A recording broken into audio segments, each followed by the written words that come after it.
हम मीनू झा उपस्थित छी जितिया उपासक गीत लऽ के। एहि गीत के रचनाकार आदरणीय श्री मणिकांत झा जी छथिन। समस्त मैथिलानी के जितिया उपास के बहुत बहुत शुभकामना।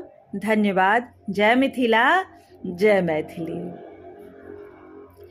करबै हम जितिया उपास, अन्न पानि सब त्यजबै।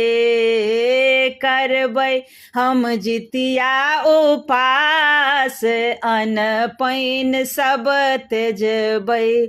हमरा मन में ई छै विश्वास, एहिमे जरूर सकबै।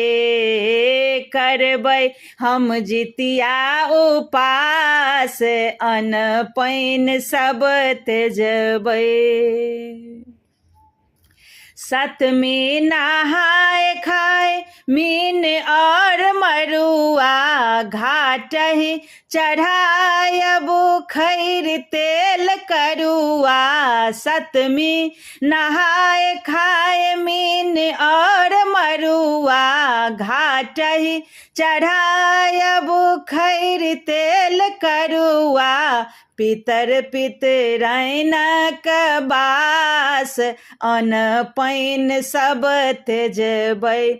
हमरा मन में ई छै विश्वास, एहिमे जरूर सकबै।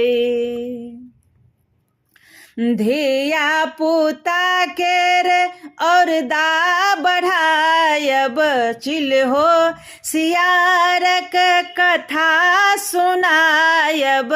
धिया पुता केर औरदा बढ़ायब, चिल्हो सियारक कथा सुनायब। मन में अछि पूरा हुलास, अन्न पानि सब त्यजबै।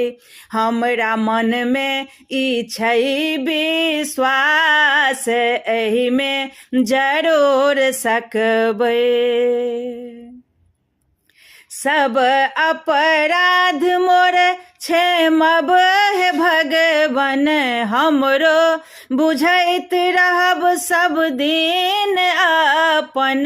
सब अपराध मोर क्षमब हे भगवन, हमरो बुझैत रहब सब दिन अपन। मणिकांतक अहीं पर आस, अन्न पानि सब त्यजबै। हमरा मन में ई छै विश्वास, एहिमे जरूर सकबै।